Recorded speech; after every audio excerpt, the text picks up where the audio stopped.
Ya hemos integrado Bootstrap dentro de nuestro proyecto web. Lo tenemos instalado en local. Aquí está, miren, la hoja de estilo y los diferentes archivos JavaScript que necesita Bootstrap para trabajar correctamente.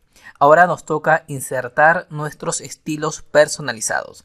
Es importante hacer esto porque por más pequeño que sea el proyecto, va a llegar un momento en donde tenemos que sobreescribir los estilos que Bootstrap trae por defecto, ¿de acuerdo? Entonces, para hacer esto nos dirigimos a nuestro proyecto web. Acá está en la carpeta proyecto, ¿de acuerdo? Ingresamos y vamos a hacer esto. Nosotros, como les comenté al inicio del curso, vamos a trabajar con Sass. Sass es una forma más eficiente de escribir código CSS. Me dirás, Eric, ¿pero es otro lenguaje de programación? No, no te preocupes, es lo mismo. Pero la gran ventaja que Sass te permite trabajar con variables. De tal manera que, veamos un ejemplo. Imagínate que este sitio acá lo hemos trabajado con CSS puro.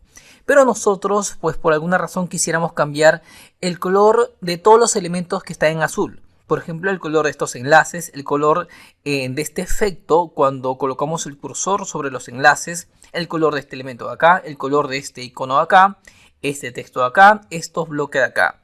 Nosotros, si creamos un sitio web usando variables, reemplazando el valor de esa variable, por ejemplo, cambiándolo de azul a rojo, podríamos en cuestión de segundos cambiar la apariencia de este sitio.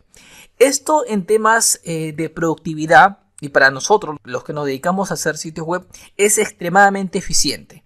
Porque podemos crear un sitio y nuestro cliente quiere un sitio algo similar. Simplemente reemplazamos, pues, por ejemplo, el color o usamos el color del logotipo del cliente y lo adaptamos al nuevo proyecto. Y en cuestión de minutos tendremos un sitio usando los colores que el cliente necesita. ¿De acuerdo? Entonces, sobre esto vamos a hablar justo ahora. Para empezar, mira, estando en nuestra carpeta, nosotros tenemos que crear un archivo Sass. Y esto podríamos hacerlo directamente en la carpeta CSS. Pero eso no es recomendable. Lo recomendable es crear una carpeta. En este caso yo ya he creado la carpeta. Bueno, vamos a borrarlo otra vez para hacerlo de cero. Simplemente crea una carpeta con el nombre SCSS. Aquí van a estar descansando tus archivos Sass, ¿de acuerdo? Y esto es importante porque van a haber situaciones en donde el proyecto o los proyectos son complejos y no solamente vamos a necesitar un archivo Sass, sino varios archivos Sass. Y para estar preparados cuando nos toque trabajar con este tipo de proyectos, hay que tomar o hay que coger un buen hábito, ¿de acuerdo? Así que los archivos Sass vas a colocarlos dentro de tu carpeta SCSS que va a estar en la raíz de tu proyecto, ¿de acuerdo? Normalmente, cuando subamos un proyecto web, se van a subir todas las carpetas menos los archivos que se encuentran dentro de la carpeta SCSS. Es decir, no vamos a subir esta carpeta de acá, porque estos son los archivos fuente. Es decir, por ejemplo, tú cuando compras un software, te venden el producto ya compilado, ¿de acuerdo? Pero no te venden el código fuente. Lo mismo va a pasar con nosotros. Nosotros la carpeta SCSS no la vamos a distribuir. Es una carpeta en donde está nuestro trabajo, ¿de acuerdo? Pero sí vamos a tener que subir la carpeta CSS en donde se encontrarán los archivos ya compilados. Entonces ingresamos a esta carpeta y vamos a crear un archivo. Clic derecho, nuevo. Vamos a crear un nuevo documento de texto y le asignamos el nombre estilos.scss, ¿de acuerdo? Y borramos este txt. Nos pregunta si deseamos cambiar la extensión, colocamos en sí, ¿de acuerdo? Ahora vamos a dar clic derecho y vamos a abrirlo con el Sublime Text. Abrir con Sublime Text. Y acá está, ¿de acuerdo? Acá lo tenemos listo. Ahora vamos a crear lo siguiente. Aquí nosotros vamos a crear nuestro código CSS. Vamos a crear las variables, vamos a crear diferentes tipos de funciones que esas nos permite implementar para crear un código CSS mucho más robusto. Por ejemplo, voy a colocar, a ver, si tuviese una clase encabezado, mira, encabezado, y quisiera asignarle, vamos a quitar esto de acá, encabezado, y quisiera asignarle una propiedad display, no aparecen las muestras visuales porque ahora mismo está en plain text. Vamos a cambiar este plain text a CSS. Ahora sí, display y se van a mostrar las ayudas visuales. Y vamos a asignarle, a ver, por ejemplo, flex. Ahí está. Vamos a guardar esto, ¿sí? Vamos a guardar esto, pero vamos a hacer que Koala compile este archivo en un archivo CSS. Recuerda que ahora mismo es un archivo SCSS. Nosotros queremos que Koala compile esto. Es un archivo bastante simple, pero a medida que nosotros avancemos en este curso vamos a descubrir de forma casual, por así decirlo, una de las ventajas de trabajar con este tipo de procesadores. Vamos a abrir Koala. En este caso lo tengo en el escritorio. Tú puedes ingresar al menú inicio, buscar Koala por acá. Koala. Ahí está. Abre el Koala, ¿de acuerdo? Ahí lo tenemos. Ahora, ¿cómo hacemos que trabaje? Sencillo. Vamos a buscar nuestra carpeta. ¿Dónde está la carpeta? Acá está. Proyecto web. Y vamos a arrastrar la carpeta SCSS por acá. Donde dice arrastra y suelta la carpeta para crear un proyecto. Vamos a arrastrar únicamente esa carpeta, ¿de acuerdo? Hasta aquí fácil o difícil. Es más, mira, no sé si te das cuenta, pero en la parte inferior Koala nos notifica, ¿no? Que ya está trabajando correctamente. Ahora, vamos a darle un clic derecho y vamos a decirle la ruta en donde se va a generar el archivo CSS. Clic derecho, establecer la ruta de salida, es decir, dónde se va a definir o dónde se va a crear el archivo. Yo voy a decirle que se cree el archivo dentro de la carpeta CSS, ¿de acuerdo? Y el nombre del archivo va a ser estilos.css. Puede ser el nombre que a ti mejor te parezca. Puede ser mi proyecto, lo que tú quieras. En este caso le voy a asignar el nombre estilos.css. Y damos clic en guardar. Y listo. Lo que está haciendo acá Koala está esperando o está detectando, está buscando, está al tanto, así, está mosca, viéndose que se realiza algún cambio en el archivo estilos.scss. Si se realiza algún cambio de forma automática, Koala va a crear los estilos o va a compilar ese archivo y va a actualizar el archivo estilos.css, que aún no se crea, ¿no? Porque no hemos hecho nada.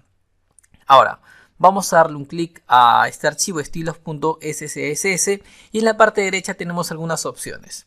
La opción compilación automática es la que viene por defecto y esta tiene que estar marcada porque esto nos dice o le dice a Koala que apenas se realiza algún cambio en el archivo con el que estamos trabajando, de forma automática se genere o se reescriba o se actualice el archivo que está acá, estilos.css, que es el que nosotros acabamos de definir, ¿no? Ahora, tenemos algunas opciones, estas vamos a omitirlas, simplemente el source map que esté marcado, ¿de acuerdo? No es necesario explicarte todo esto porque no tiene sentido, esto trabaja de manera correcta.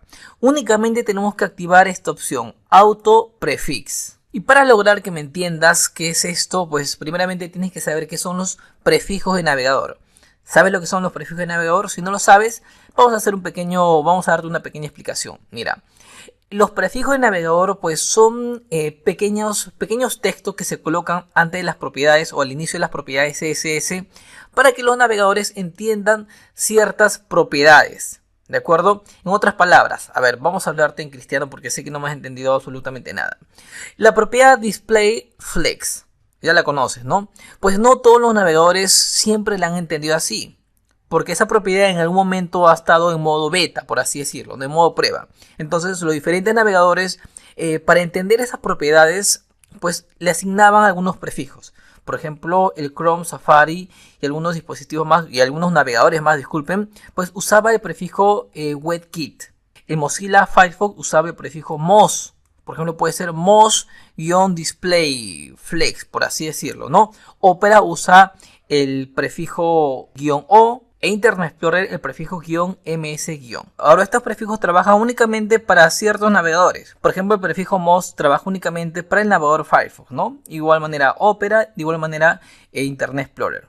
¿Y esto para qué nos sirve? Pues sencillo, porque versiones antiguas de estos navegadores aún utilizan estos prefijos. Entonces nosotros, para crear estilos CSS consistentes, tenemos que usar estos prefijos. Por ejemplo, para aplicar un fondo gradiente tendríamos que utilizar, miren estos prefijos acá, background image, con el prefijo WebKit linear gradient, y esto se visualizará en Google Chrome y Safari, ¿no?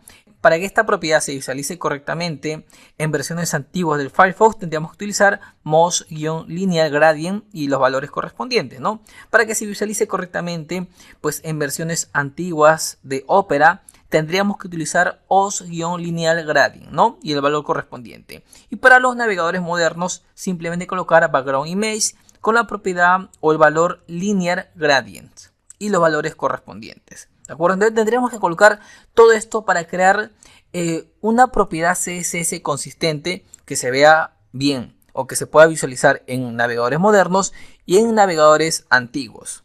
Entonces, para mí sería muy complicado estar escribiendo todo esto por cada vez que coloco una propiedad. Es más, si me tomo el trabajo de hacer esto, pero luego decido cambiar el valor de ese fondo, pues tendría que cambiar todos estos valores. Y esto en temas de rendimiento y productividad no es consistente. Entonces para esto podríamos usar una alternativa, ¿no?, que nos ofrece los compiladores, en este caso Koala, el cual es agregar de forma automática los prefijos de navegadores, ¿de acuerdo? Para aquellas propiedades que necesitan estos prefijos, en este caso la propiedad display flex si la necesita.